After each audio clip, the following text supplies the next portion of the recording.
রাধা মাধব জয় কুঞ্জ বিহারী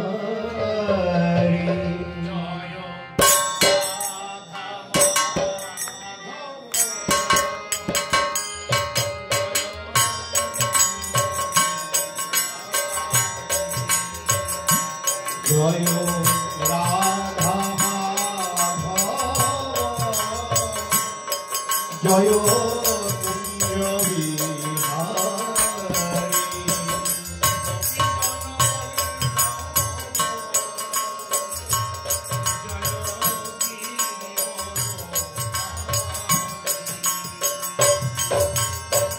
গোপী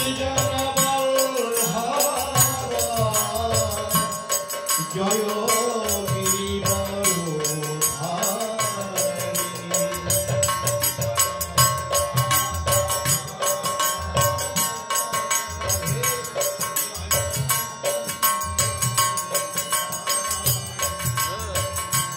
জয় রাধা জয়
বাসুদেবায় নমো ভগবতে বাসুদেবায় নমো ভগবতে বাসুদেবায় কৃষ্ণস্ত ভগবান স্বয়ং জয় রাধা রানীর জয় হোক রাধা রানীর কৃপা হোক নিতাই চাঁদের করুণা কৃপা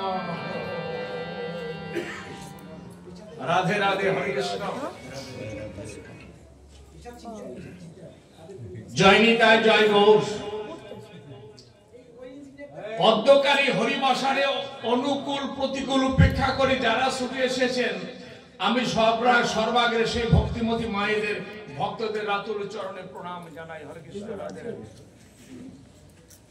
প্রণাম জানাই বিশ্বপিতার রাতুল চরণে জানিঙ্গিতে চলাবল আসা যাওয়া যার আদেশ ছাড়া একটা পাতা পর্যন্ত ভুলকে পতিত হয় না সেই পরমেশ্বর ভগবান শ্রীকৃষ্ণের শ্রীপাদ পদ্মে আমরা কোটি কোটি প্রণাম জানাই প্রণাম জানাই অনন্ত কোটি ব্রহ্মাণ্ডের অনন্ত অনন্ত সাধুগুরু বৈষ্ণব সাকার নিরাকার লক্ষ্যে অলক্ষ্যে যারা যে যেখানে অবস্থান করো আমরা আমাদের ভক্তিপূর্ণ প্রণাম তোমাদের চরণে পৌঁছে দিলাম তোমরা গ্রহণ করো যে যেখানে থাকো ভাগবতের প্রবচন যারা দান করেছেন রথি মহারথী যারা যে যেখানে অবস্থান করো সুখদেব গোস্বামী পরীক্ষিত মহারাজ সুত গোস্বামী কৃষ্ণদ্বৈপায়ন বেদব্যাস সবার রাতুল চরণে আমরা প্রণাম জানাই হরে কৃষ্ণ ভাগবতের প্রথম দিন হরে কৃষ্ণ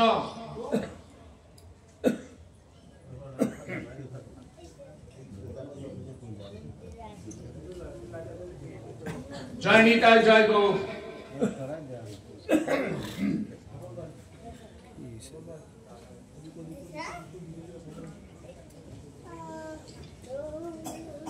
ভাগবত একটি বস্তু একটি গ্রন্থ এটা ডক্টর মহানন্দ ব্রহ্মচারী প্রথমেই বলছেন ভক্তি শাস্ত্র ভাগবত সার কর অবরত মানে একমাত্র পৃথিবীতে যত গ্রন্থ আছে একমাত্র ভাগবত হলো ভক্তি রসামৃত সিন্ধু আর ভাগবতে বর্ণনা করেছেন ভক্তি বিনে নাহি মিলে নন্দলালা আপনার যে প্রকারে অষ্টাঙ্গী মার্গ যোগ বলেন আর যেখানে বলেন তপস্যা বলেন ধ্যান বলেন কোনো কিছু তো আমার গোবিন্দের চরণ পদ্মে পৌঁছানো মুশকিল একমাত্র ভক্তি বিনে নাহি মিলে নন্দলালা হরে কৃষ্ণ যদি ভগবানকে পেতে হয় ভক্তিকে আশ্রয় করো ভক্তিকে অবলম্বন করো তবেই তো আপনার তার নাগাল পাওয়ার একটা সম্ভাবনা থাকে সে কথা ভাগবতে বর্ণনা করেছে ভাগবত গ্রন্থটা যে কত পাওয়ারফুল কত শক্তি তা ভাগবতের আমরা আমাদের সনাতন ধর্মের লক্ষ লক্ষ গ্রন্থ আছে এখন আপনি তার চরণে পৌঁছানোর জন্য কোনটাকে অবলম্বন করবেন মনে করেন আমরা কিছুই জানি না এখন আমাদের গতি কি হবে আপনার ইচ্ছা হয়েছে একটা গ্রন্থ কিনবেন এবং গ্রন্থ কিনে আপনি সেটা অধ্যয়ন করবেন ভগবানের প্রতি যেন রতিমতি বিশ্বাস ভক্তি জন্মে কি আশ্রয় করবেন আপনি জয় রাধা কৃষ্ণ এত গ্রন্থ থেকে বাছাই করে সার গ্রন্থ কেনা কিনবেন এই সমর্থ কি আমার এত মেমোরি কি আমার আছে হরে কৃষ্ণ এত জ্ঞান কি আমার আছে কলিহত জীব এত স্বল্পায়ু সম্পন্ন রোগ শোক জরা ব্যাধি দুশ্চিন্তাগ্রস্ত জীব এদের এত ব্রেন আসে কোত্থেকে এত গ্রন্থ থেকে বাছাই করে কোন গ্রন্থটি আপনি আশ্রয় করবেন সান্নিধ্য নেবেন তা জানা মুশকিল তাই ভগবান ভাগবতের প্রারম্ভেই উনি জানিয়ে দিলেন উনি নিজে ব্যক্ত করলেন যে তোমার এত কিছু খোঁজার তো সময় তোমার নাই তুমি একটা গ্রন্থই তো ভাগবতেই তো তুমি জীবনের শেষ করতে পারবে কিনা সন্দেহ হরে কৃষ্ণ রাধে রাধে গীতার মাত্র 716 এর 575টা ভগবানের বাণী শ্রী ভগবান উবাচ হলো 575 84টা শ্লোক হলো অর্জুন উবাচ 40টা শ্লোক সঞ্জয় উবাচ একটা শ্লোক ধৃতরাষ্ট্র এ হলো 716 এখন এই 716 এত মনে মনে ভাবেন যে সকালে ধরলে বিকালে শেষ হয়ে যাবে নাকি 716 আর পড়তে কত সময় লাগবে পড়াটাই তো বড় কথা না ওই যে কি বলা আছে ওইটা হৃদয়ঙ্গম করা হলো বড় কথা।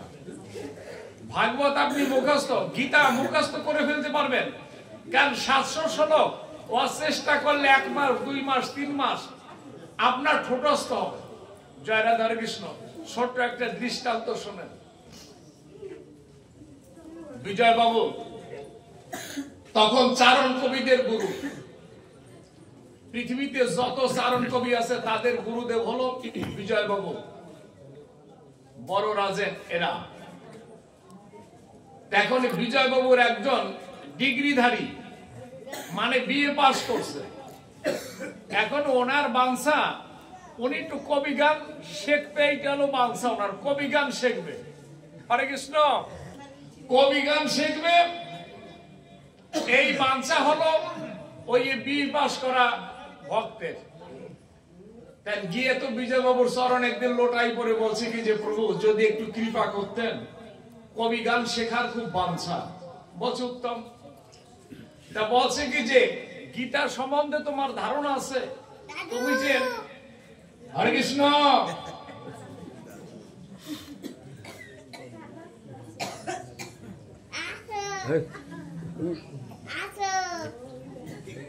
জয় রাধে, জয় নিতাই, জয় গৌর।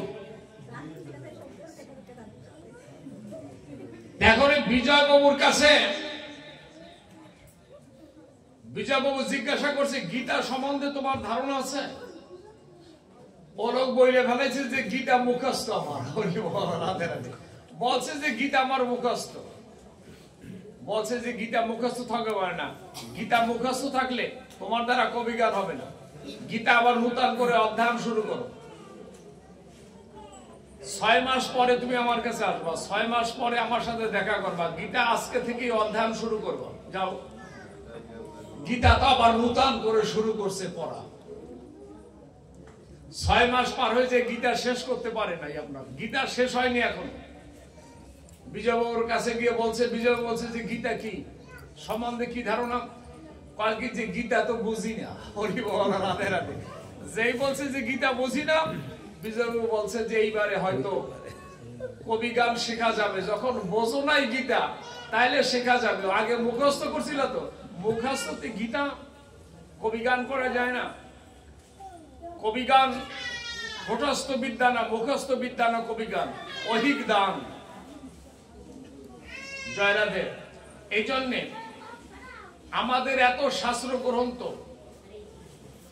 গীতায়, ভাগবতে, মহাভারতে, রামায়ণে, আপনার পুরাণে 18 খানা পুরাণে অসংখ্য শ্লোক আছে।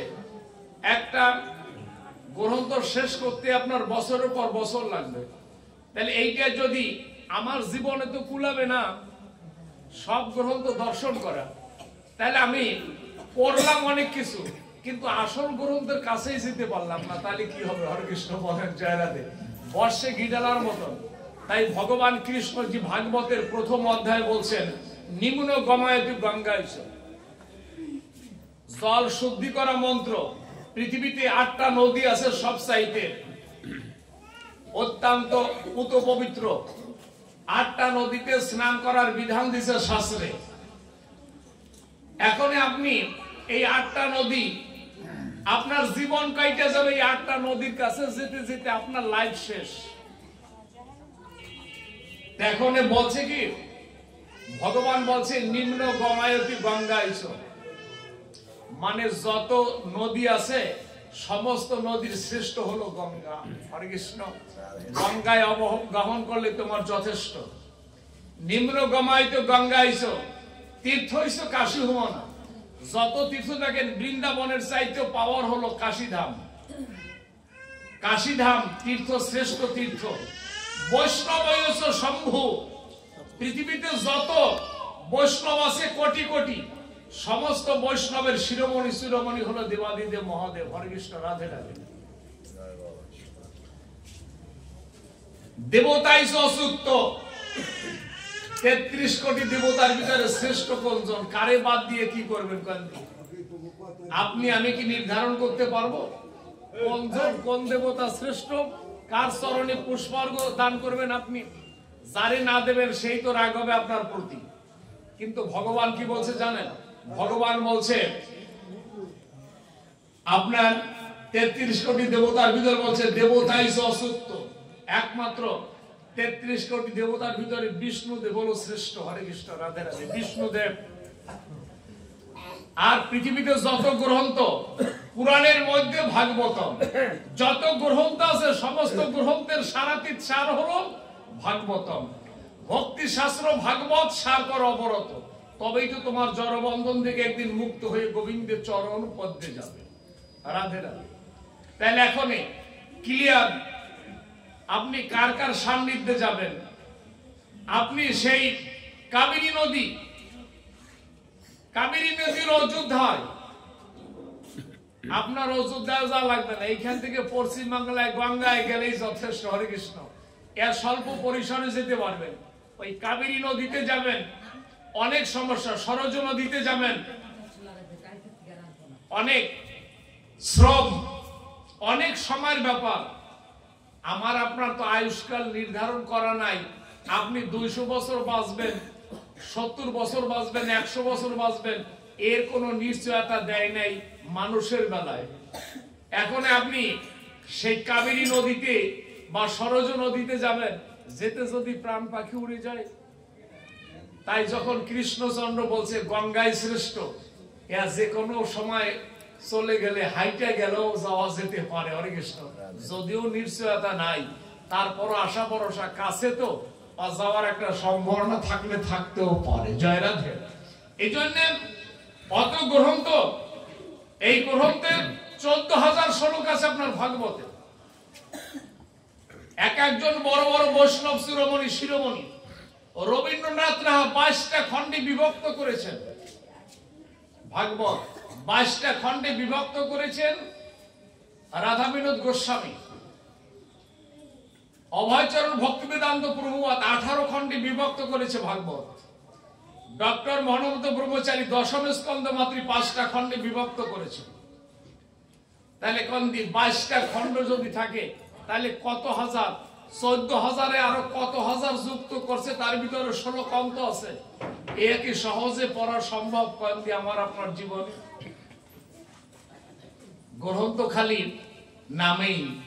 তাই বলছে কি তোমার সব গ্রন্থের সান্নিধ্যে নেওয়ার সময় তোমার নাই। তুমি এমন একটি গ্রন্থের সান্নিধ্যে নাও যাতে অনায়াসে পাড়ি দিয়ে একদিন গোবিন্দের চরণ পড়তে যাবে। রাধে রাধে।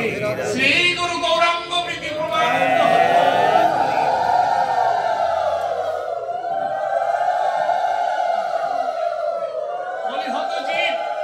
অনেক কিছু করার সময় আপনার হাতে নাই।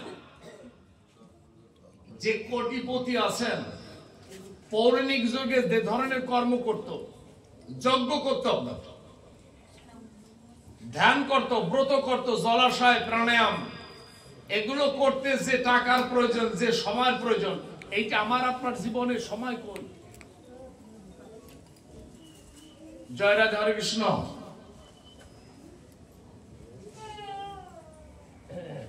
যজ্ঞ করা পৌরাণিক যুগের নিয়ম ছিল। যজ্ঞ করেছে তারাই যাদের প্রথম নাম বলে অর্থনৈতিক শক্তি, জনবল, এই তিনটি যাদের আছে তারা যজ্ঞ করবে। এর বাইরে যজ্ঞ করার বিধান নাই আপনার।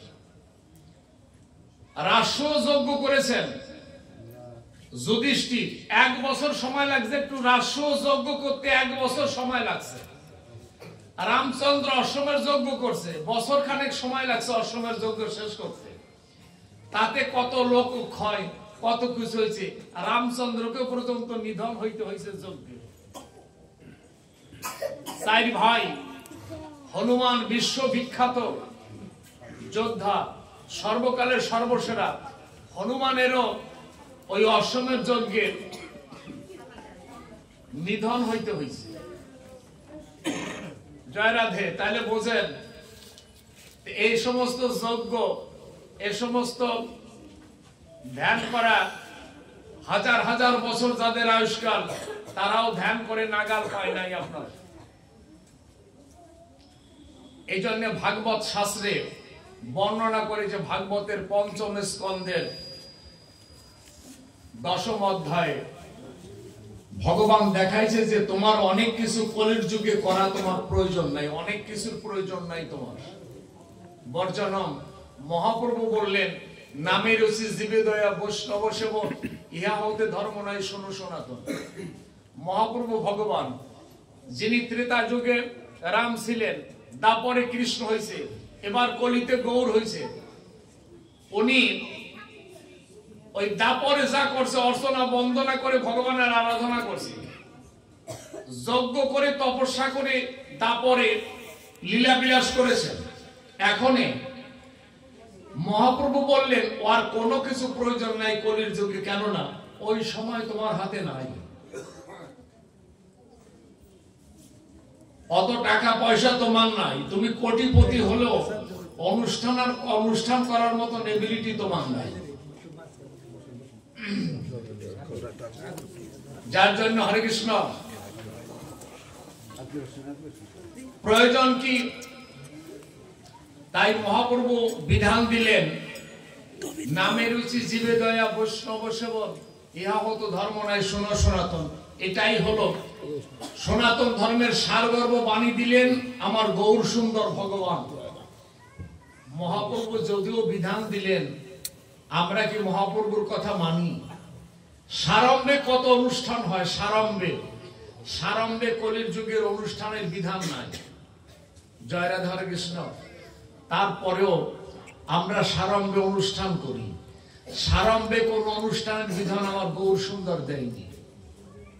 গৌর সুন্দর বলছেন নামি রুচি জীবে দয়া বৈষ্ণব সেবন, ইহা হতে ধর্ম নয় শোনো সনাতন। এটাই তোমার যথেষ্ট। নামে আবার জীবের প্রতি দয়া করবেন, টাকা পয়সা অর্থ এগুলো দিয়ে নয়, তাদের কৃপা করবেন নাম দিয়ে। ভগবানের নাম, ভগবানের ভক্তদের সান্নিধ্য ঘটিয়ে, যেমন আজকে এখানে অনুষ্ঠান হচ্ছে, এই যারাই মাঙ্গলিক অনুষ্ঠানটা সাজিয়েছে এরা তাদের অর্থ ব্যয় করে আপনাদের নিমন্ত্রণ করে এনে কৃষ্ণ নাম শুনাইয়া ভব নদীর পাড়ের পাথের ব্যবস্থা করতেছে।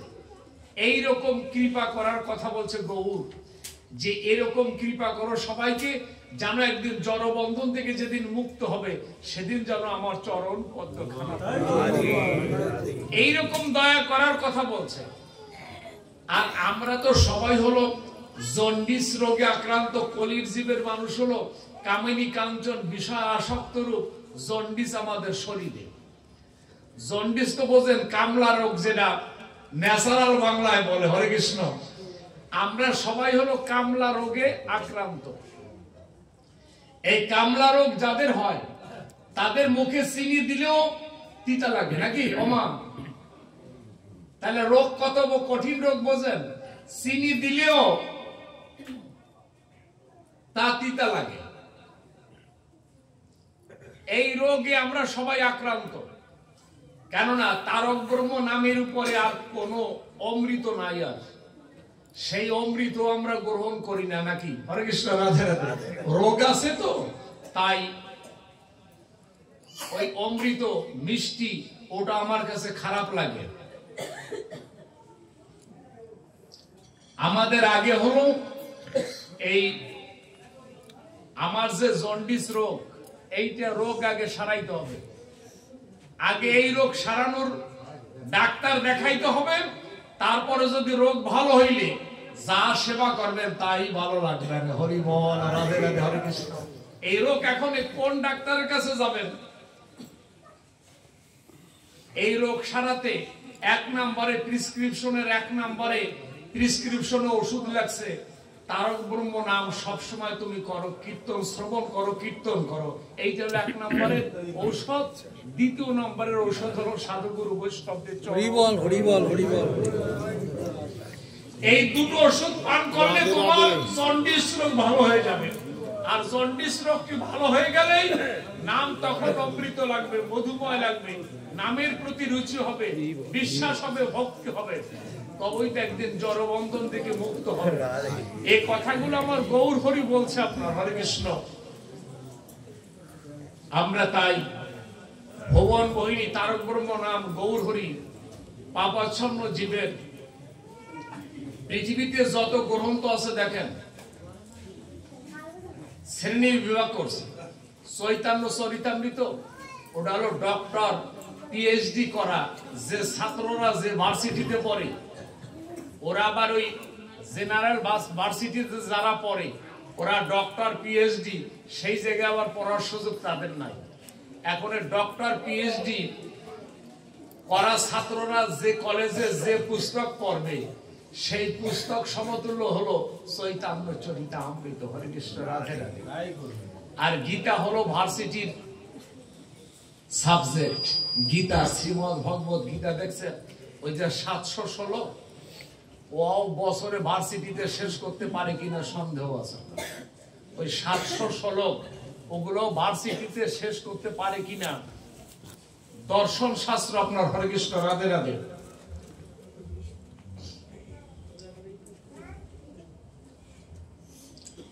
পৃথিবীতে বড় বড় ভার্সিটি যত আছে, পৃথিবীতে যত, সব ভার্সিটিতে গীতা একটা সাবজেক্ট।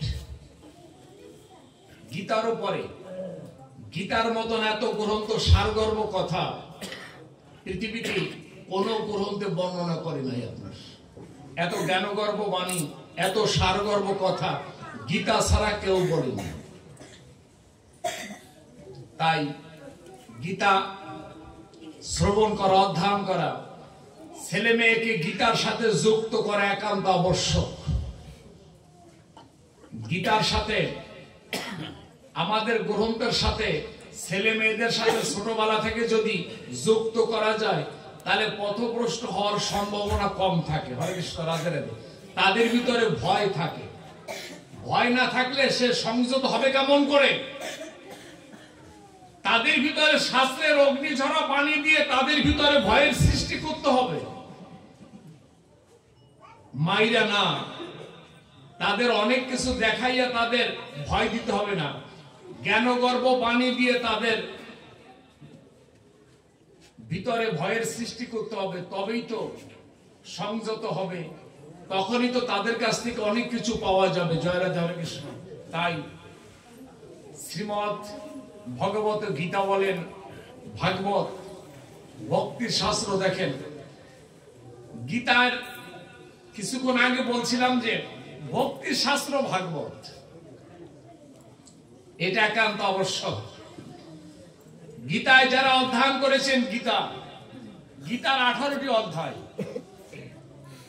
গীতার 18টি অধ্যায় থাকলে গীতার একটি অধ্যায় আছে ভক্তি যোগ। এই ভক্তি যোগে 18টি অধ্যায়ের ভিতরে সবচাইতে কম শ্লোক, এই ভক্তি যোগে কম শ্লোক, মাত্র 20টা শ্লোক আছে। এই ভক্তি যোগে মাত্র 20টা শ্লোক। ভগবানকে জিজ্ঞাসা করেছে, প্রভু ভক্তি যদি একমাত্র তোমাকে পাওয়া যায় তাহলে ভক্তি যোগে মাত্র 20টা শ্লোক দিলা কেন? এই 700-র ভিতরে অন্তত 300 শ্লোক দিলেই তো ভক্তি। ভগবান কৃষ্ণচন্দ্র বলছে কি, ভালো জিনিস, খাবারের কথা বলছেন ভগবান। বলছে যখন খাবার, কোন বাড়িতে খাবার তৈরি হয় অনেক মানুষের, তখন সবচাইতে ভালো খাবারটি যখন তৈরি হয়, হয়তো ক্ষীরপুরি হলো, অমৃতকেলি হলো, মিষ্টান্ন হবে, দধি থাকবে, মিষ্টি থাকবে, ওয়াকি আপনাকে বড় বড় প্লেট ভরে দেবে না এক পিস দেবে রসগোল্লা 1 চামচ ঈদে? দধি কি 1 চামচ দেবে না হাড়ি ধরে আপনার থালায় দিয়ে দেয় নাকি? হরে কৃষ্ণ। ভগবান বলছে যে সার বস্তু বেশি দেওয়া লাগে না, কম দিলেই তাতে যথেষ্ট। হরে কৃষ্ণ। এই জন্যই তো শ্রীমদ ভগবত গীতায় মাত্র 20টা শ্লোক দিছি। গীতায় বেশি না, অল্প দিলেই তাতে যথেষ্ট। সার জিনিস বেশি খাওয়া লাগে না, অল্পতেই তৃপ্তি। দধি 1 চামচ দেওয়ার পরেই বোঝে যে এরপরে আর কোনো খাবার নাই নাকি? হরে কৃষ্ণ। এখন আসমান করার প্রস্তুতি নিতে হয়। তাই গীতার এমন জ্ঞানগর্ভ বাণী, ভাগবতের সারবস্তু আমাদের অধ্যয়ন করা একান্ত আবশ্যক। অনেক কিছু করার তো বিধান নাই আমাদের, অনেক কিছু করতে নিষেধ করেছেন গৌর হরি। ভগবান কৃষ্ণচন্দ্র ভাগবতে দেখাইছেন, ভগবানের বাণীও ভাগবতের পাতায় নিহিত আছে। অনেক কথা গীতার মতন ভগবান কৃষ্ণ ভাগবতে অনেক শ্লোক বলছেন, যেটা আমরা অনেক সময় খুঁজে বের করা মুশকিল হয়ে যায়। কেননা সবাই তো কৃষ্ণ দৈত্যান বেদব্যাসের মানস পুত্র সুখদেবের মুখনিসৃত বাণী। এখন উনি ওনার গল্প বলছে, এর ভিতরে কোনটা কৃষ্ণের, কোনটা ওনার, কোনটা ওনার বাবার, কোনটা ওনার ঠাকুর দাদার, এগুলো তো বাছাই করা মুশকিল নাকি? হরে কৃষ্ণ। নারদ হলো কৃষ্ণ দৈত্যান বেদব্যাসের গুরুদেব, হলো নারদ। নারদ দিছে তার শিষ্যকে, কৃষ্ণ দৈত্যান বেদব্যাসকে এই ভাগবত। উনি দিলেন ওনার ছেলেকে। এখন প্রত্যেকেরই কম বেশি বাণী আছে, এখন ওর ভিতরে কৃষ্ণের শ্লোক কোনটা কয়েকদিন, এগুলো তো বাছাই করা আবার মুশকিল। তার ভিতরে কিছু কিছু শ্লোক আছে ভগবানের, এটা আপনি হৃদয়ঙ্গম করতে পারবেন যে এ কথা উনি ছাড়া আর কেউ বলার ক্ষমতা রাখে না। হরে কৃষ্ণ, জয় রাধে মাধব। উনি বললেন, অহং ভক্তা পরাধীনা শতাং প্রিয় বঙ্গদিজা, ভক্ত হৃদয় গ্রস্থিতাই ভক্তাই ভক্তা জনাপ্রিয়। ভগবান কৃষ্ণ বললেন, এটা একটা অগ্নিঝরা বাণী, ওনার অত্যন্ত গুহ্যতম কথা, যা কোনোদিন যা ব্যক্ত হয় নাই, কোনোদিন যা ব্যক্ত করে নাই। ওনার দুর্বলতা সবার আছে। এই যে দেখেন, পৃথিবীতে 800 কোটি মানুষ, 800 কোটি মানুষেরই প্রত্যেকেরই দুর্বলতা আছে। দুর্বলতা জায়গায় আঘাত করলে অমনি সুরসুর করে সবকিছু বের হয়ে আসে। দুর্বলতা জায়গায় আঘাত না করলে কোনোদিন তাকে নরম করা যায় না, তার ভিতরের খবর আনা যায় না। ভগবানেরও তো দুর্বলতা আছে, এই কথা তো আমরা জানি না। উনি ব্যক্ত করলেন ওনার একটা দুর্বলতার কথা, উনি ব্যক্ত করলেন কি, অহং ভক্তা পরাধীনা শতান্ত্রী বঙ্গদিজা। ভগবান বললেন, হে জীব, অনন্ত কোটি ব্রহ্মাণ্ডের অনন্ত কোটি জীব আমার অধীনে চলে, আমার কাছে সবাই পরাধীন। একলা ঈশ্বর কৃষ্ণ আর সব ভিত্ত, যেমনি জানে না চায় তেমনি করে নিত্য। আমি একলা ঈশ্বর, আমার অধীনে অনন্ত অনন্ত কোটি ব্রহ্মাণ্ড চলে, আমার অধীনে সব চলে, কিন্তু আমি কৃষ্ণ জনার্দন, আমিও পরাধীন। হরে কৃষ্ণ, রাধে রাধে। জিজ্ঞাসা করলেন, প্রভু আপনি পরাধীন কার কাছে, মানে আপনার উপরে আছে কি? আপনার উপরে কে আছে যে আপনি পরাধীন তার কাছে? ভগবান বলছে যে আমার উপরে কেউ নাই, তারপর আমি পরাধীন কার কাছে জানো? আমি ভক্তের কাছে পরাধীন। আমি ভক্তের কাছে পরাধীন। আমার হতে আমার নাম বড়, নাম হতে ভক্ত, ভক্ত হতে ভক্তের চরণ ধুলি বড়। হরে কৃষ্ণ। ভগবান বৃন্দাবনে যখন থেকেছেন, লীলা করেছেন, ব্রজের ধুলায় নিজে গড়াগড়ি দিছেন, ব্রজের ধুলায় গড়াগড়ি দিছেন ভগবান কৃষ্ণ। ধুলায় ধূসরিত হয়েছে। তার সখ্য প্রেমের ভক্তদের, শ্রীমতী রাধারানী ব্রজঙ্গনাদের, বাৎসল্য প্রেমের ভক্তদের, প্রত্যেক ভক্তের চরণ ধুলি আমার ভগবান নিয়েছেন। ভগবান এখন যদি চরণ ধুলি নেন, যদি জিজ্ঞাসা করা হয়, প্রভু আমি নারে চরণ ধুলি নেব ভবনদী পার হওয়ার জন্য, ভক্তের চরণ ধুলি একান্ত আবশ্যক।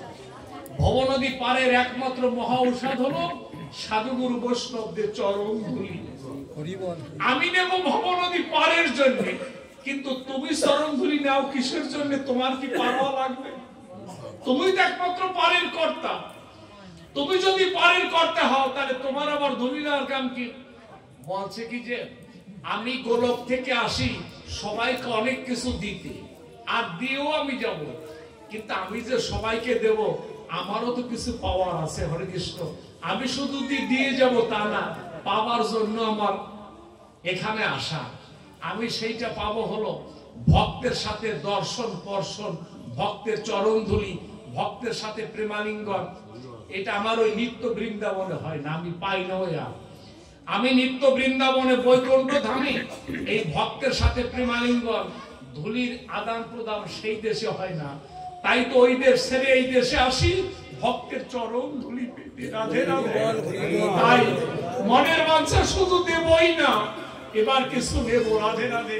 নিতাই গৌর হরি বল হরে কৃষ্ণ।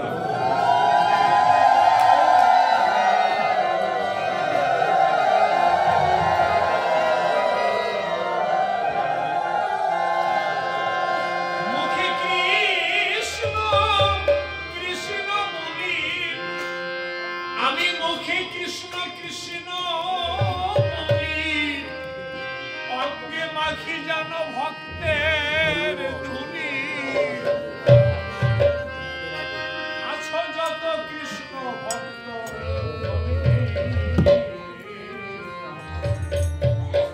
দয়া করো কৃষ্ণ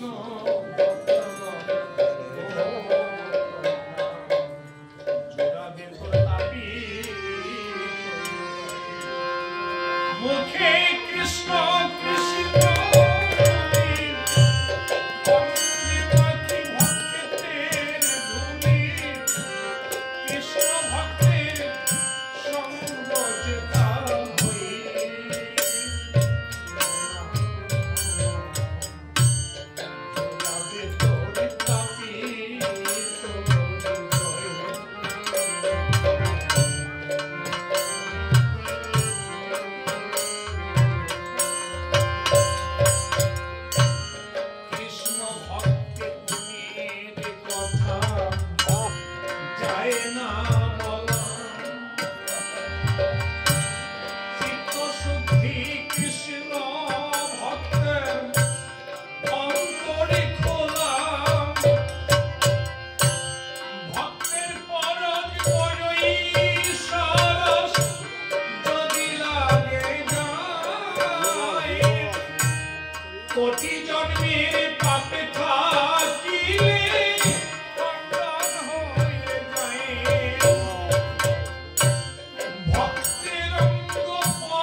তাই গোলক পরিত্যাগ করে ভগবান গোলক এসেছেন শুধু দিতে না, ওনারও পাওয়ার আছে।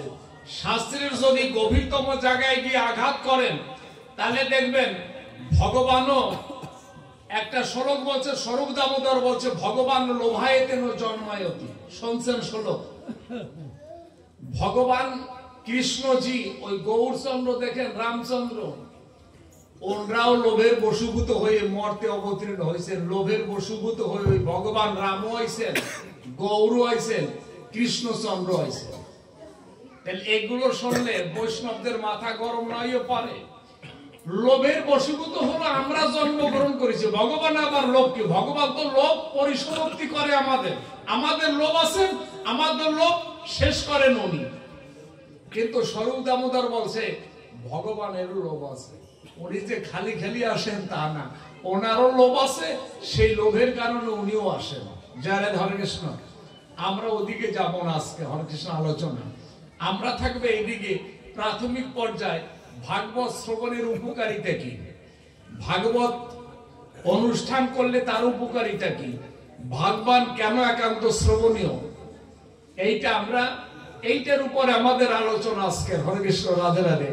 ভাগবতের পঞ্চম স্কন্ধের 10ম অধ্যায় আমাদের আলোচনা হলো গোকর্ণের মুনির কথা। হরে কৃষ্ণ, রাধে রাধে। গোকর্ণ মুনি, পৃথিবীর সর্বকালের সর্বসেরা মুনি হলো গোকর্ণ। তার কান দুটো হলো গরুর মতন, কান দুইটা গরুর মতন ওই মুনি, এই জন্য তার নাম হয়েছে গোকর্ণ। গরুর মতন যাহার কান, তার নাম হলো গোকর্ণ। অথচ বিশ্বের কিন্তু সর্বশ্রেষ্ঠ সর্বকালের সর্বসেরা মুনির ভিতরে পড়েন গোকর্ণ মুনি। জন্মেছে একটা গাভীর গর্ভে, জন্ম রহস্য শুনছেন? একটা গাভীর গর্ভে মানুষ হয়েছে, এবং তা আবার সাধারণ রজবীর্যের সমন্বয় নাই। রজবীর্যের সমন্বয় তো সন্তান জন্মে, ওটা হয়েছে একজন যোগীর একটা ফলের কৃপায়। ওই গাভীটা একটা ফল খেয়েছিল, সেই ফলে ওই গোকর্ণর জন্ম হয়েছে। তাহলে বোঝেন, একদিকে একজন যোগীর আশীর্বাদে বিশ্ববিখ্যাত গোকর্ণ মুনি জন্মগ্রহণ করেছেন, এবং পরবর্তীকালে তপশক্তির বলে ওই গোকর্ণ জন্মিয়েই সিদ্ধি লাভ করে নাই, ওনারও হাজার হাজার লক্ষ লক্ষ ভক্তের চরণ ধরে নিয়েছে, হাজার হাজার তীর্থ পর্যটন করেছে গোকর্ণ। সাধুগুরু বৈষ্ণবদের চরণ ধুলি নীতি নীতি একদিন তার ভাগ্যের পরিবর্তন ঘটে গেছে, সিদ্ধি লাভ করে ফেলছে। জয় রাধা কৃষ্ণ। ওনার বাবার নাম ছিল ঋষিব ব্রাহ্মণ, পালিত বাবা। জন্মেছে তো গাভীর গর্ভে। হরে কৃষ্ণ। এখন এই গাভীর যে মালিক, সেই মালিকের নাম হলো ঋষিব ব্রাহ্মণ। এখন জন্মিলেই ওই যে মাতাজি, উনি ওই ছেলেটাকে পালে। গাভীতে তো আর দুধ দিতে পারবে না ওই ছোট্ট বাচ্চাকে, যদিও মায়ের গাভী মাতার দুধ খেয়ে আমরা বাঁচি, কিন্তু ওই গাভী মাতা কি একটা ছেলেকে কোলে নিয়ে দুধ দিতে পারবে একটা গাভী? জয় রাধে। এই জন্যে লালন পালন করে সেই ব্রাহ্মণ। কিন্তু কোন একদিন ছোটবেলা থেকে একজন যোগীর আশীর্বাদ কৃষ্ণ সন্তান, সে তো ধার্মিক হবে এই জন্মলগ্ন থেকেই। ধর্ম দিয়ে যার উৎপত্তি, সে তো সবসময় মনে করেন ধার্মিক।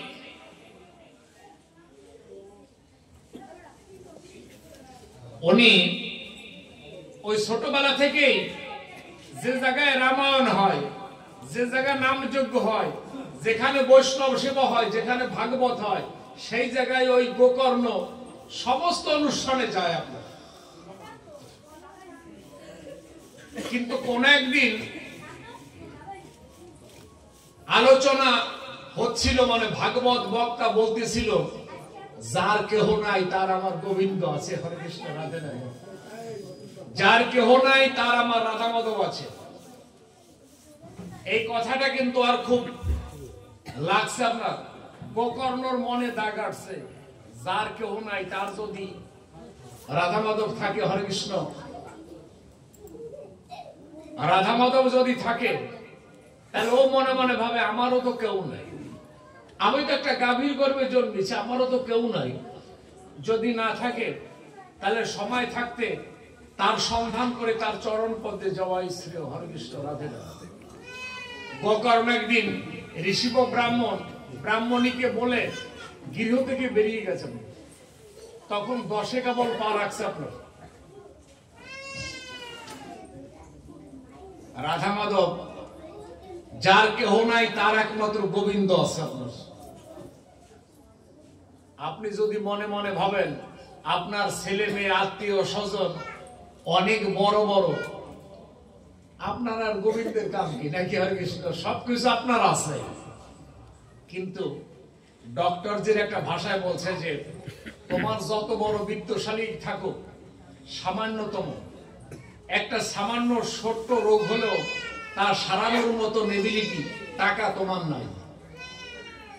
এই জন্যে যার চরণে শরণাগত হলে সবকিছু হয়, তার চরণে তুমি শরণাগত হও। রাধে রাধে।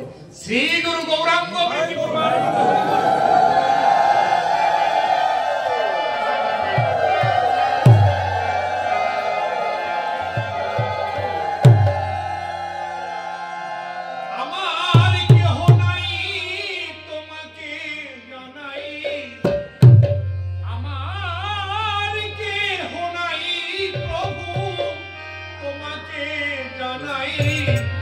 তুমি জীবন, তুমি মম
যে যত বড়ই শক্তি থাকুক, শক্তিশালী থাকুক আর বিত্তশালী থাকুক, ওনার কৃপা ছাড়া কেউ কিছু করার সমর্থ নাই। হরে কৃষ্ণ, জয় রাধা মাধব। দুর্যোধনের কি শক্তি কম ছিল? তার যে সৈন্য ছিল, পাণ্ডবদের সৈন্যের ডাবল সৈন্য ছিল তার, এবং তাদের দলের যে যোদ্ধারা ছিল, সর্বকালের সর্বশ্রেষ্ঠ যোদ্ধা যে কয়জন, সব কয়জন হলো কৌরব পক্ষে। বিশ্বদেব, দ্রোণাচার্য, কর্ণ, অশ্বত্থামা, এগুলো জয়াদ্রত, বিশ্বের সব বড় বড় যোদ্ধা। তারপরও কি বাঁচতে পারছে? হরে কৃষ্ণ, জয় রাধা মাধব। চলে যেতে হবে, কেননা ওই লোক যদি বিমুখ হয় তাহলে আর তার উপায় নেই। হরে কৃষ্ণ। এই জন্যে তার চরণে সবাই যেন আমরা শরণাগত হই। যে কর্মে যাবেন, যেখানে যে কাজে যাবেন, তাকে প্রাধান্য দিলে বিপদ হবে না। হরে কৃষ্ণ, অমঙ্গল হবে না। কেননা উনি, ওনার উপরে দায়িত্ব দিলে উনি তার রক্ষা করবে। নৌকা ডুববে, ওনার উপরে দায়িত্ব থাকলে ওই নৌকা কিভাবে জাগবে সে ব্যবস্থা উনি করবে। আপনার আমার চিন্তা করার না, দায়িত্ব আছেন উনি পালন করবে। হরে কৃষ্ণ, রাধে রাধে। আমরা তো দায়িত্ব দেই না বলে আমাদের বিপদ ঘটে। দায়িত্ব একবার ছেড়ে দিয়ে দেখেন, দ্রৌপদীর জীবনে দেখছেন, যেদিন তার বস্ত্রহরণ করা হয় সেদিন পৃথিবীর যত রাজেন্দ্রবর্গ সব ছিল আসলে। পঞ্চপাণ্ডব, বিশ্ববিখ্যাত অর্জুন, ভীমের মতন যোদ্ধা যার স্বামী, তাকে আজকে লাঞ্ছিত হতে হচ্ছে রাজসভায়। যখন দুঃশাসন কাপড় ধরে টানতেছিল তাকে বিবস্ত্র করবে, যত সময় দ্রৌপদী নিজেকে নিজে রক্ষা করার যত সময় চেষ্টা করছে, কান্দি দুঃশাসন অত বড় যোদ্ধা, অত বড় শক্তিশালী, সে কাপড় টান দিলে একজন মহিলা কত সময় তার ইজ্জত নিজেকে নিজে রক্ষা করতে পারবে? কত সময়? যখন কাপড় ধরে দুঃশাসন জোরে টানতেছিল, তখন এক সময় দ্রৌপদী দেখে কি যে আমার শক্তিতে ওই কাপড় আমি ঠেকাতে পারবো না। তখন এক সময় দ্রৌপদী সবকিছু ছেড়ে দিয়ে ওই কাপড়ের প্রতি লজ্জা কোনো কিছু না করে দুহাত তুলে দিছে আমার গোবিন্দের। যখন দ্রৌপদী দুহাত তুলে বলছে, হে সখা, হে গোবিন্দ, এই মান সম্মান তোমার, তুমি কিভাবে রক্ষা করবে তা তোমার ইচ্ছা। দেখেন, একটু পরে কাপড়ের আর কোনো ঘাটতি নাই। অনন্ত কালো যদি ওই দুঃশাসন কাপড় টানতো তাহলে কাপড়ে কোনো ঘাটতি পড়তো না, অনন্ত কালো যদি টানতো। জয় রাধে। আবার কি জানেন, ওই দ্রৌপদীর একটু পূর্ণ ছিল। কোন একদিন কৃষ্ণের হাতের এই তর্জনীর অগ্রভাগ কেটে গেছে। আপনার কৃষ্ণ আইসে পাণ্ডবদের সাথে দেখা করতে, এখন ধনুর্বাণ দেখে কৃষ্ণ। ধনুর্বাণ দেখে ওই ধনুর্বাণের ছলা যেটায় সুতা থাকে, ওইটা ধরতে গিয়ে কৃষ্ণের আনমনা হয়ে ধরছে, হাত একটু কেটে গেছে। হাতের অগ্রভাগ কেটে গেলে রক্ত পড়তেছে আপনার। দ্রৌপদী দূর থেকে দেখছে যে কৃষ্ণর হাত কেটে রক্ত মাটিতে পড়তেছে। দ্রৌপদী দ্রুত গতিতে ছুটে এসে দ্রৌপদীর আঁচল ছিঁড়ে কৃষ্ণের হাত ব্যান্ডেজ করে দিছে। তা বলছে কি, দ্রৌপদী, তুমি যদি 2 ইঞ্চি কাপড় দিয়ে আমার হাত ব্যান্ডেজ করে দিছো, আমি তোমার কাছে ঋণী। এই 2 ইঞ্চি কাপড় লক্ষ গজ কাপড়ে একদিন রূপান্তরিত হবে। জয় রাধা মাধব। সেদিন দেখছেন ওই রাজসভায় অনন্ত কালো যদি কাপড় টানলে ওই 2 ইঞ্চি কাপড়ে লক্ষ কোটি গজ কাপড়ে রূপান্তরিত হয়েছে। জয় রাধা কৃষ্ণ। এর জন্য ভগবানকে অনেক কিছু দান করা প্রয়োজন। সাধুগুরু বৈষ্ণব দান করলে তা লক্ষ গুণ হিসাবে ফিরে আসে আবার আমার কাছে। হরে কৃষ্ণ, রাধে রাধে, জয় রাধে। আমরা চাই, আমরা তো শুধু আত্মসুখী। চৈতন্য চরিতামৃত আবার এই কথা বলছে, কি বলছে? কৃষ্ণ ইন্দ্রিয় প্রীতিবাঞ্ছা ধরে প্রেম নাম, আত্মীয় ইন্দ্রিয় প্রীতিবাঞ্ছা ধরে কামনা। আমাদের আত্মসুখের জন্য আমরা টাকা পয়সা ব্যয় করে ভালো পোশাক করবেন, ভালো জীবন যাপন করবেন বিলাসবহুলে, তাতে কি হবে? কামের উৎপত্তি হবে। আর যদি তার কিছুটা যদি গোবিন্দ সেবায় লাগে, তাহলে তাতে প্রেম উৎপন্ন হয়, আর প্রেমই আপনাকে পৌঁছে দেবে গোবিন্দের। হরে কৃষ্ণ। আমরা যেখানে বলতেছিলাম সেটি, এখন আপনার গোকর্ণমণি 10 বছর বয়সে বের হয়েছে। আপনার 10 বছর বয়সে গৃহ ত্যাগ করেছে। আপনার বয়স এখনই প্রায় 31-এ পা রাখছে। আপনার বিভিন্ন তীর্থ পর্যটন করে, বিভিন্ন সাধুগুরু বৈষ্ণবদের চরণ ধ্বনি নিতে নিতে ভাগ্যের পরিবর্তন ঘটে গেছে। কখন যেন মনের অজান্তে সিদ্ধি লাভ করে ফেলছে আপনার গোকর্ণমণি। গভীর বনে যদি একটা সুগন্ধযুক্ত ফুল ফোটে গভীর বনে, ওই ফুল কি আপনার বাড়িতে এসে বলা লাগে, আমার সৌরভটা গন্ধটা কত ভালো, আমারে তোমার বাড়িতেই না গোবিন্দ সেবায় লাগাও? ওই ফুলের গন্ধে আপনারই যাইতে হবে সেই ফুলের কাছে। জয় রাধে। ফুল আপনার বাড়িতে আসবে না, আপনাকে টেনে নিয়ে যাবে তার সৌরভে। হরে কৃষ্ণ, রাধে রাধে। গোকর্ণমণিও এত পাওয়ারওয়ালা মণি, মানুষকে আকর্ষণ করে। মানুষ দিন যত যাচ্ছে ততই গোকর্ণের নাম ছড়িয়ে যাচ্ছে আপনার সব জায়গায়। ওই ঋষিব ব্রাহ্মণের 2টো ছেলে, 2টাই পালিত। এটা তো গাভীর গর্ভে হয়েছে, আর একটা হলো ভাড়া করা। ভাড়া করা বোঝেন? গর্ভ কিনে আনছিল আপনার, গর্ভের সন্তান ছিল, সেই মাতাজিকে গর্ভ কিনে নিয়ে আসছে, সন্তান দিয়ে চলে যাবে সেই মা। তাহলে সেইটা হলো কেনা সন্তান, আর এই গোকর্ণ হলো আশীর্বাদের সন্তান। 2টাই সন্তান একই গৃহে। গোকর্ণ তো সিদ্ধি লাভ করছে, আর একজন বাড়িতে হয়েছে সবচাইতে পৃথিবীর নিকৃষ্টতম সন্তান রূপে পরিগণিত হয়েছে। সে হলো বারবণিতা শক্ত মদ্যপায়ী।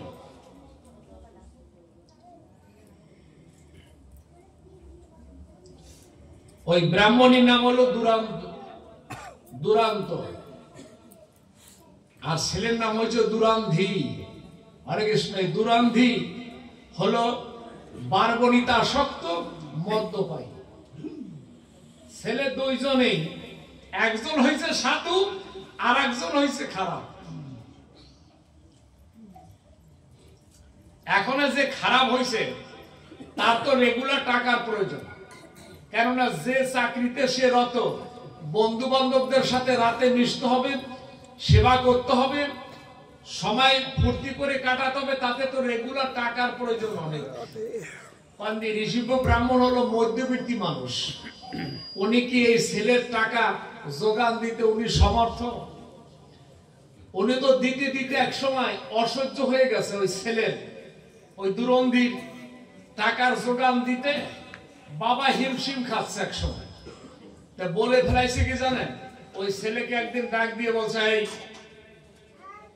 তোমার কিন্তু আমি আগামী দিন থেকে কোনো টাকা আমি সাপ্লাই দিতে পারবো না তোমাকে, তুমি যেভাবে পারো চলো।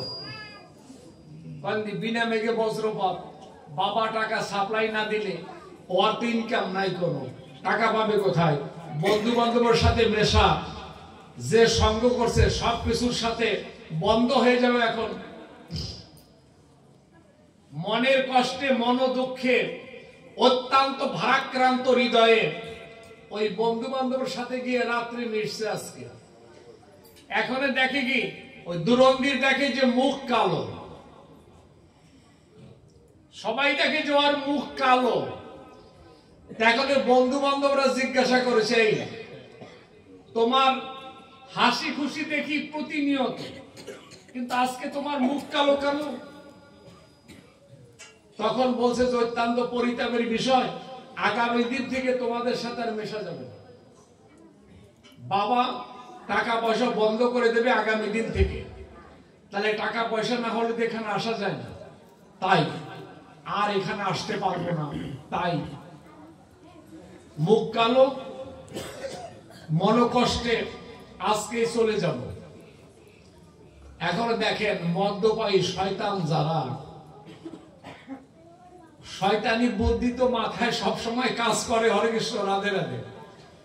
ওর ভিতর থেকে একজন বন্ধু বলতেছে যে শোনো, বাবা যত সময় জীবিত থাকবে তত সময় আর ওই সম্পত্তির মালিক তুমি কোনোদিন হবে না,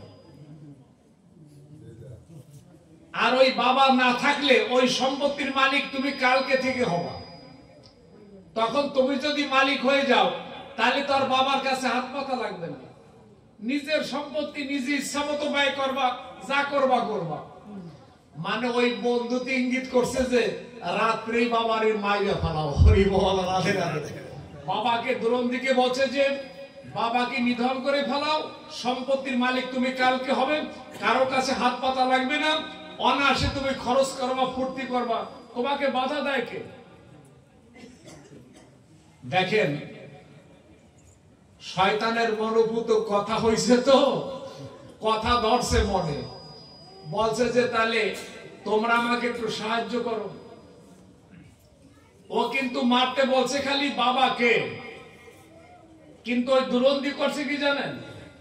ওই ব্রাহ্মণীকে, যে ছোটবেলা থেকে কোলে পিঠে করে মানুষ করেছে মায়ের মর্যাদা দিয়ে, সেই মাকে পর্যন্ত রাতের আধারে, বাবাকে এবং মাকে দুজনকে রাতের আধারে মেরে ফেলছে।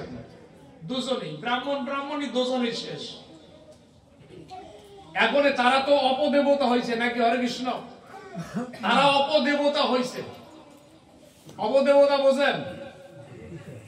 সমাজে ভূত প্রেত জিন হয়ে গ্রামে গঞ্জে ভয় দেখাইয়া তারা এখন চলে। যে গ্রামে ওনার বাড়ি সেই গ্রামে তারা ভূত হয়ে ওই বাড়িতে অবস্থান করছে, মানুষকে ভয়ভীত দেখায়। অপদেবতা হয়ে ওই বাড়িতে ঘুরে বেড়ায়, কেননা অপমৃত্যু হয়েছে। তো যতই ব্রাহ্মণ হোক আর যাই হোক, অপমৃত্যু তার অ্যাকশন ভোগ করতেই হবে। কিন্তু এখন ওই যে দুরন্দি বন্ধু বান্ধবের সাথে এখন ওরে ঠেকায় কে? সম্পত্তি বলেন যা কিছু সবই তো আর ওই ইচ্ছা মতো খরচ করেন, অমিত ব্যয়ী। 10 টাকা লাগলে সেখানে 20 টাকা খরচ করে।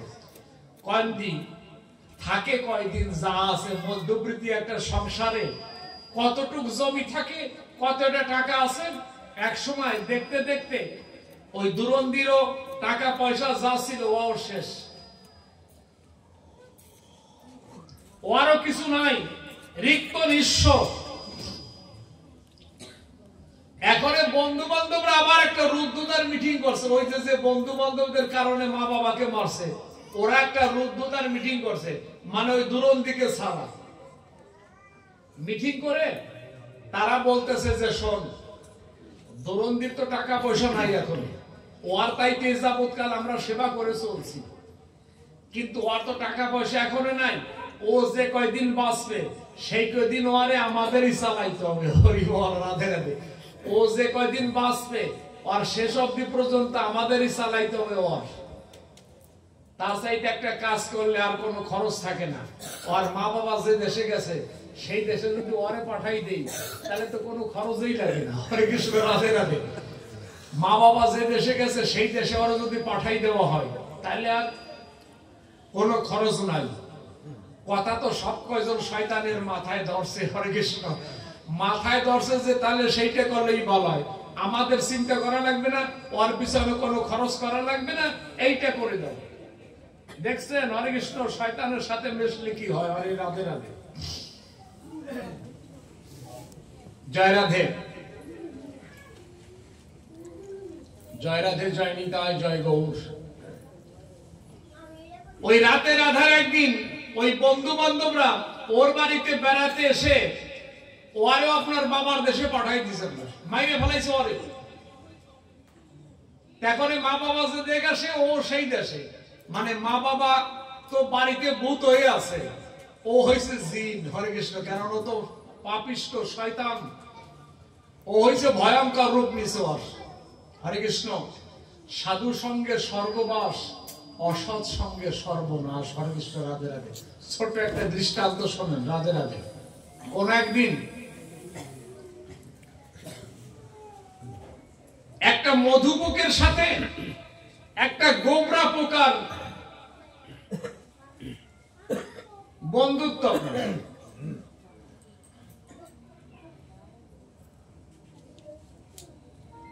এখন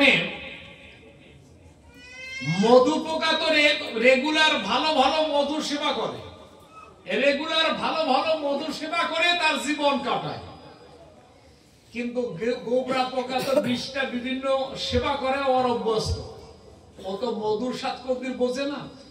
এখন ওই মধু পোকটা মনে মনে হবে যে গোবরা পোকাকে যদি নিমন্ত্রণ করে একদিন সেবা করাই দেই, ও তো এগুলো সেবা করতে পারে না। একদিন ওই মধু পোকা নিমন্ত্রণ করে ওই গোবরা পোকাকে তার বাড়িতে নিছে। বাড়িতে নিলে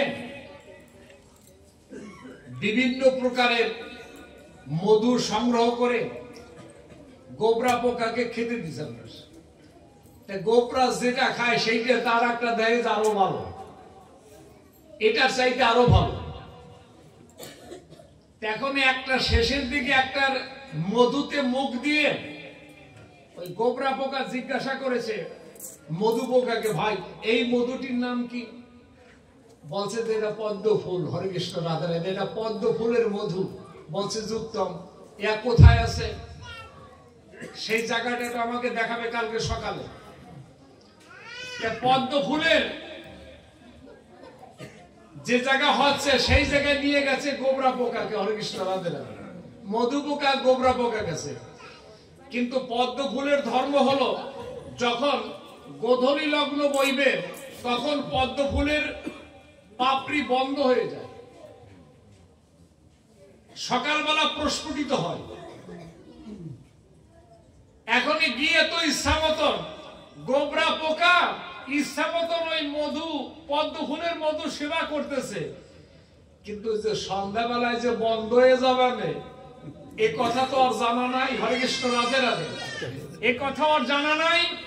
কিন্তু ওই সেবা করতে করতে কখন যে সন্ধ্যা হয়ে গেছে, আপনার পদ্ম ফুল তার পাপড়ি বন্ধ হয়ে গেছে, এখন আর বের হবার কোনো সুযোগ নাই আপনার। আর সকাল মনে করেন 9টা 10টায় পাপড়ি খুলবে, তখন বের হওয়া যাবে। এর আগে আর বের হওয়ার কোনো উপায় নাই আপনার। আপনার গোবরা পোকা ওই পদ্ম ফুলের ভিতরে বসে আছে আপনার। কিন্তু সকাল হতে না হতে ভোর রাত্রে একজন মালি গিয়ে পদ্ম ফুল কাটছে আপনার।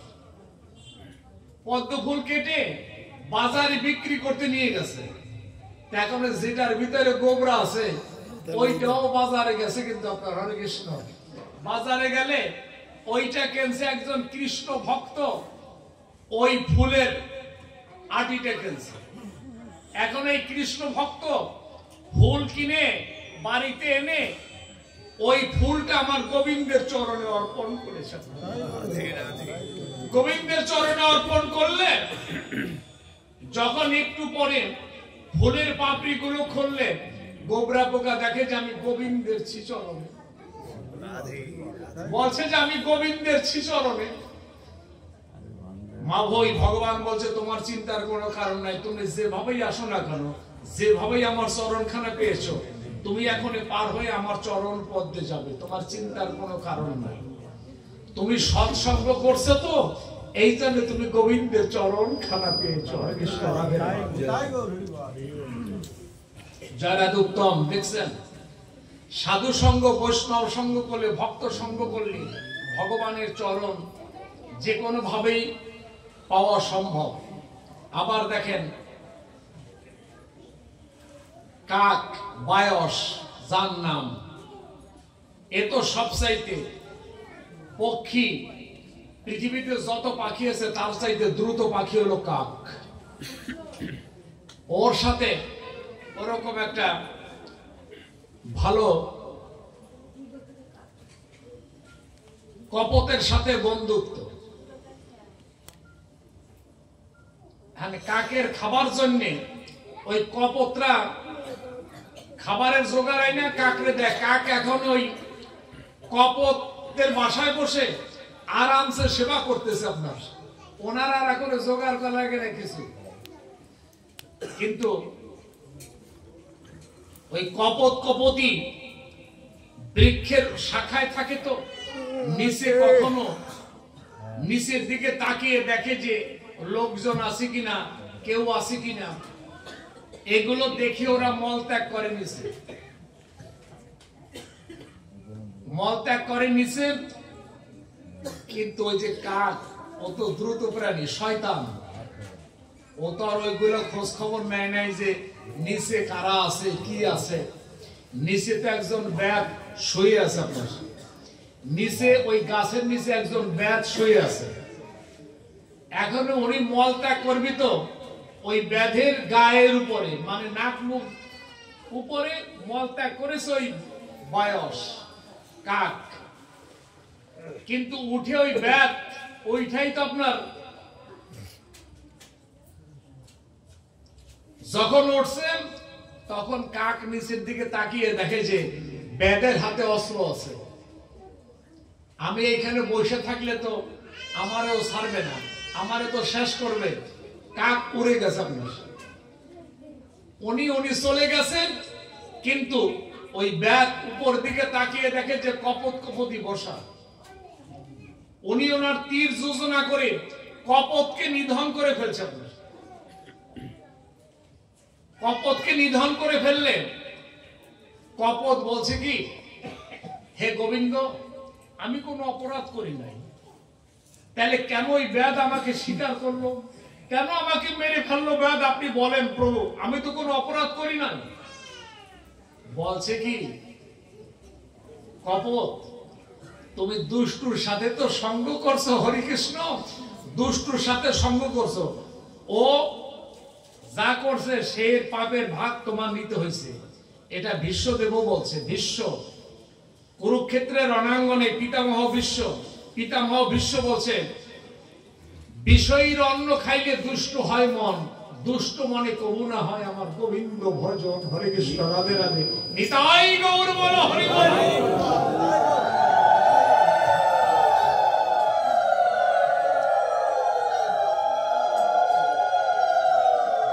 দুষ্টদের সাথে সঙ্গ করে নিজের প্রাণ গেছে, মা বাবার প্রাণ গেছে আপনার। কিন্তু ঋষিব ব্রাহ্মণের প্রতিবেশী একজন বৃদ্ধ মানুষ, তার বাঞ্ছা হয়েছে কি, পরন্ত বেলায় তো এই পরন্ত বেলায় একটু তীর্থ পর্যটন করে যদি আসা যায়, তাহলে কেন শেষের দিনে গোবিন্দের চরণ খানা পাওয়া যায়।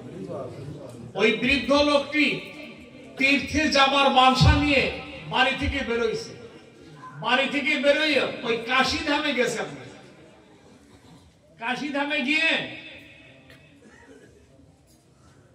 কিছু সময় পরে শোনে কি জানেন, যে কাশী ধামে বিকালে একজন মুনি আসবেন, বিশ্ববিখ্যাত মুনি, একজন বিশ্ববিখ্যাত মুনি আসবেন এই কাশী ধামে সন্ধ্যায়। তুমি মনে মনে ভাবে যে কপাল তো ভালো, তীর্থে আসলাম আর বিশ্ববিখ্যাত যদি মুনির সাথে দেখা হয় তাহলে তো আমার মানব জন্মটা সার্থক। জয় রাধে, জয় নিতাই, জয় গৌর। বিকালবেলা ওই মুনি আসছেন, মুনি আর কেউ না, ওই গোকর্ণ মুনি। ছোটবেলা থেকে 10 বছর পর্যন্ত ওই ঋষিব ব্রাহ্মণের বাড়িতে গোকর্ণকে দেখছে। আর কিছু চেনার উপায় না থাকলে এই কান দুইটা দেখে তো চেনা যায় যে এ গোকর্ণ। ওই কর্ণ দেখা উনি দূর থেকে চিনতে পারছে তো ঋষি ব্রাহ্মণের সেই পালিত ছেলে। এখন তারা মাইরা ভূত হইয়া মানুষকে ভয় দেয়। এই নালিশটা ওই গোকর্ণের কাছে করবে, এই বাঞ্ছা নিয়ে এক এক করে সবাই চলে গেলে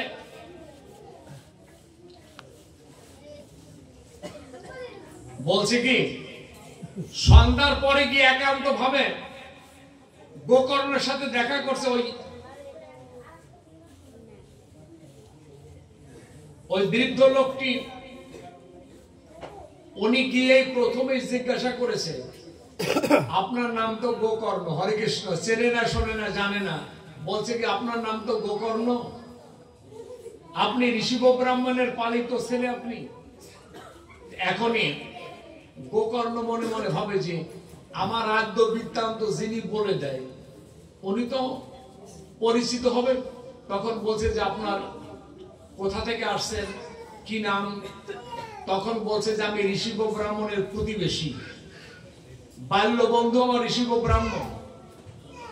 কিন্তু একটা দুর্ঘটনা ঘটছে, তা কি তোমার নলেজে আছে কিনা? বলছে কি? বলছে যে তোমার মা বাবা এবং তোমার যে ভাই তিনজনকে কারা যেন মেরে ফেলছে রাতের আধারে। ওনরা অপদেবতা হয়ে গ্রামের মানুষকে ভয় দিচ্ছে, খুব সমস্যায় আছে। এখন তুমি বিশ্ববিখ্যাত যোগী মণি, তুমি পারো না মা বাবাকে একটু মুক্ত করে দিয়ে গোবিন্দের চরণে পৌঁছাই দিতে?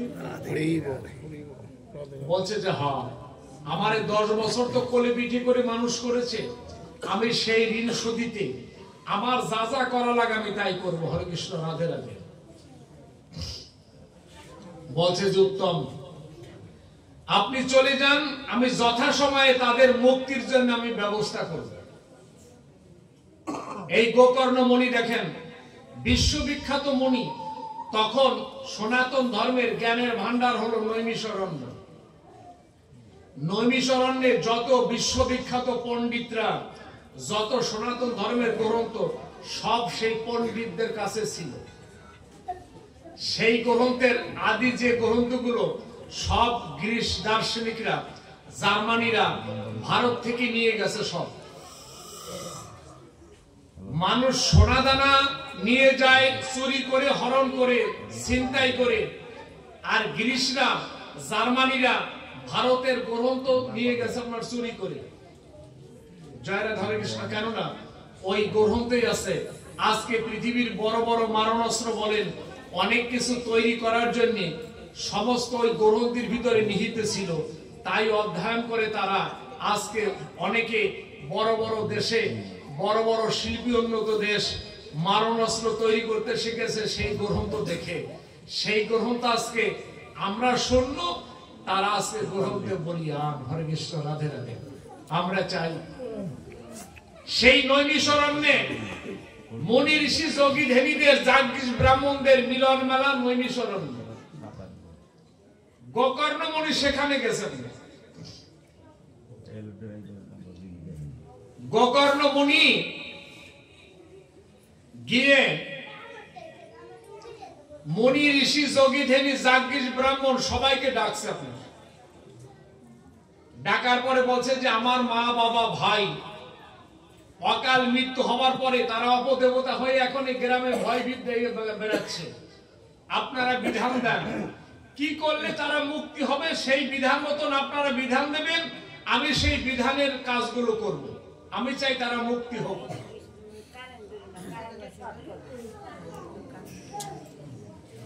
জয় রাধে, জয় নিতাই, জয় গৌর। মুনি ঋষি যোগী ধ্যানীরা সবাই এসে গোকর্ণকে বিধান দিল, তুমি গয়াসুরে মানে গয়ায় পিণ্ডদান করো। গয়াসুরকে পিণ্ডদান করলে তারা সবাই মুক্ত হয়ে যাবে, অপদেবতা থাকবে না, যাও। আর একজন মুনি বলল যে উনি যে বিধান দিলেন এটা তো বেদের কর্ম। আর একটা আছে ওর চাইতে একটা পাওয়ারফুল আছে, সেটা হলো বেদাতীত কর্ম। একটা হলো বেদের কর্ম, আর একটা বেদাতীত কর্ম। তাহলে প্রাথমিক পর্যায়ে তো তুমি এইটা করতে পারো, যখন বিধান দিছে সবাই এইটা করো। উনি আইসে আপনার গয়ায় এসে পিণ্ডদান করছে। তিনজনের নামে পিণ্ডদান করছে। এখন তিনজনের নামে পিণ্ডদান করলে ওইখানের পুরোহিতরা বলছে কি, গোকর্ণ তোমার পৈতৃক ভিটায় যেতে হবে,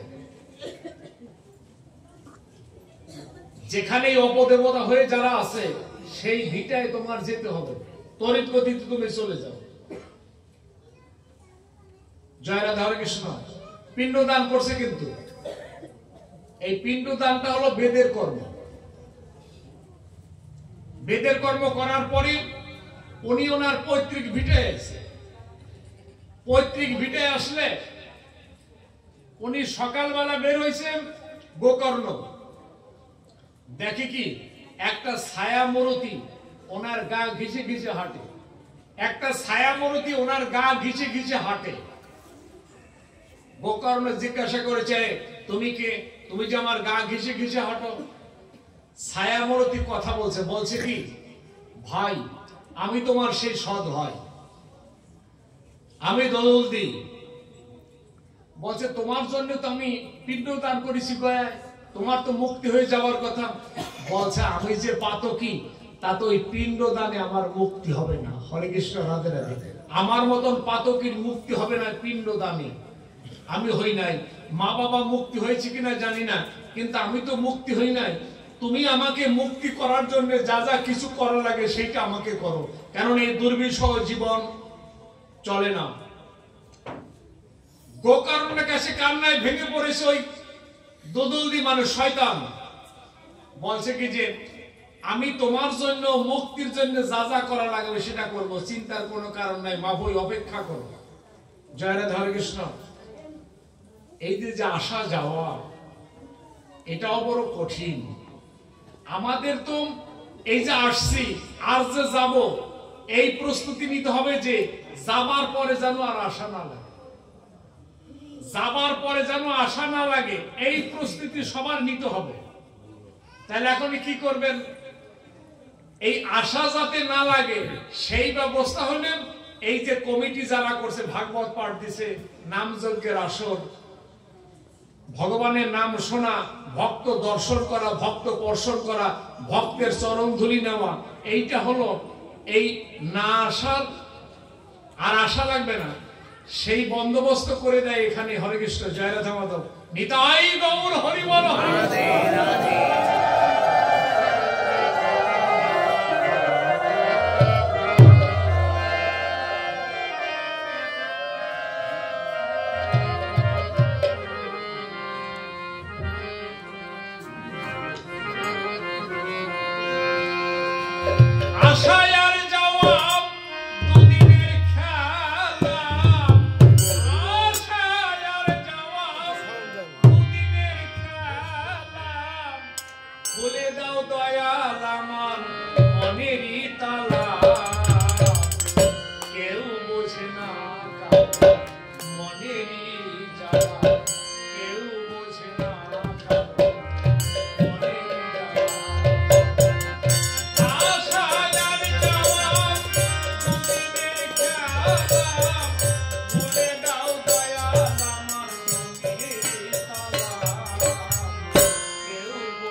অপদেবতা হয়ে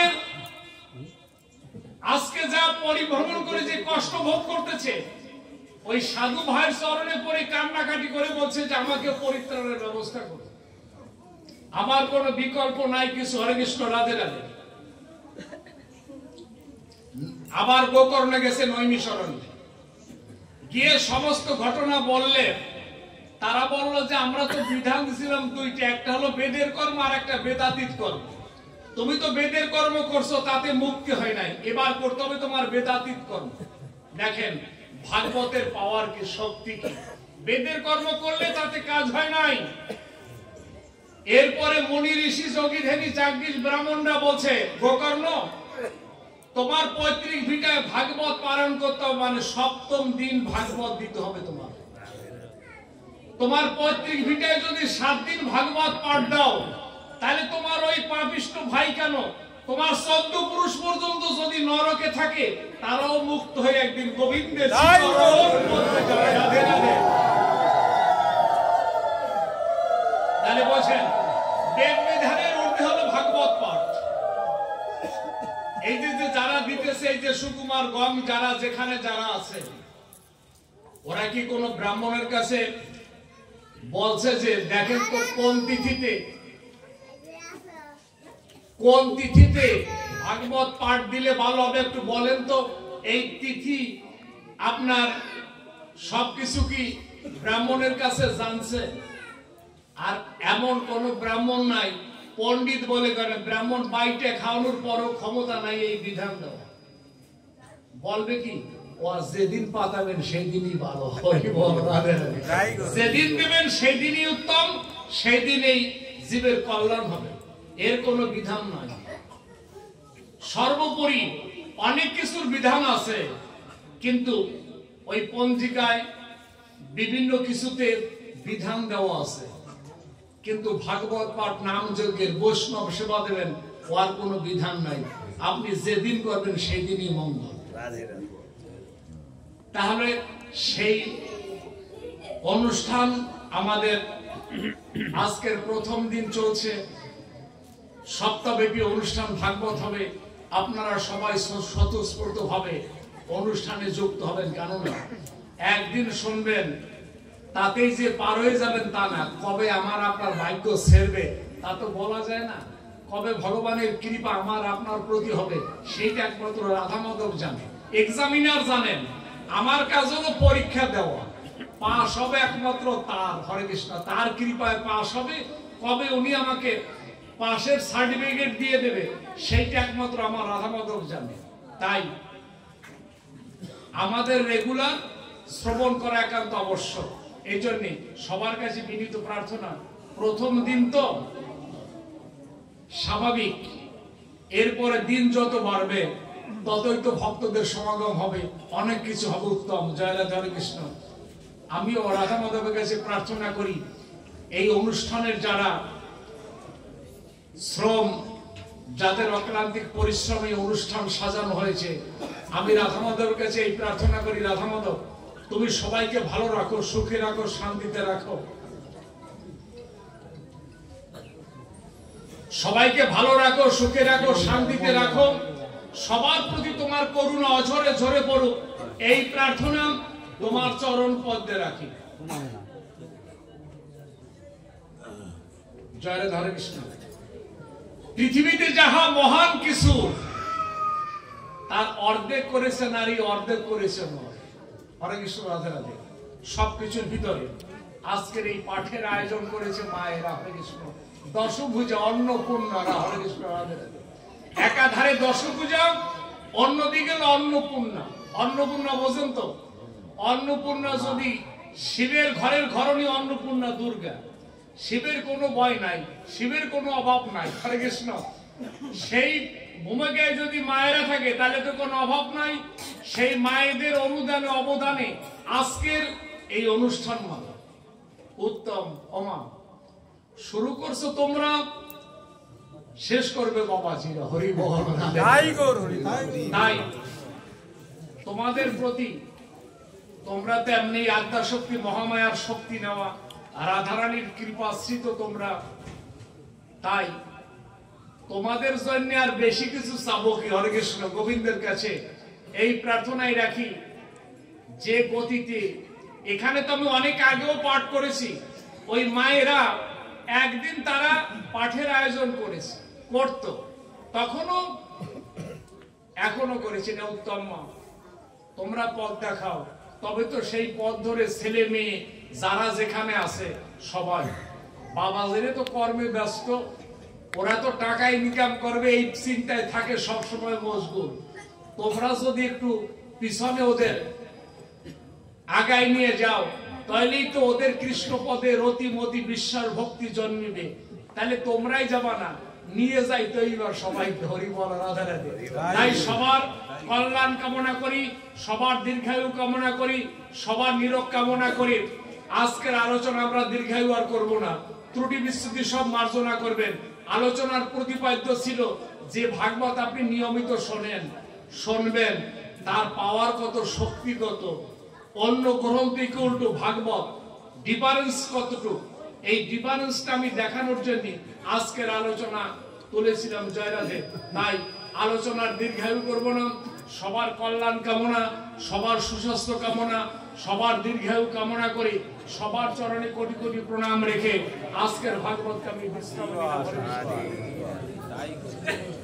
জয় রাধে প্রসাদের ব্যবস্থা আছে প্রসাদ না নিয়ে যাবেন না হরে কৃষ্ণ খালি নামামৃত প্রসাদ গ্রহণ করবেন না এরপরে সেবাদানের ব্যবস্থাও এখানে আছে সেবাদানটাও করে যাবেন এই প্রার্থনার আগে হরে কৃষ্ণ আপনারা ওঠেন কেন আমরা তো ভাগবত এখনো শেষ করি নাই ভাগবতের রাধা তত্ত্ব যদি না শোনেন তাহলে ভাগবত শোনাই তো বিফল হরে কৃষ্ণ রাধে রাধে জয় নিতাই করবেন নাকি জয় রাধে হরে কৃষ্ণ আপনি স্বর্ণবর্ত দেন মাছ দেখুন আপনি স্বর্ণবর্ত দেন হ্যাঁ নাও নাও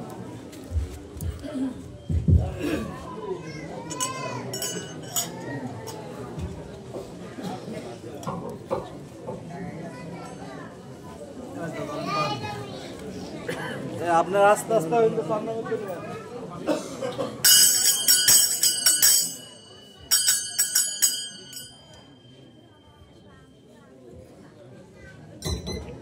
জয় রাধে পর্যায়ক্রমে মায়েরা আসেন সবাই আসেন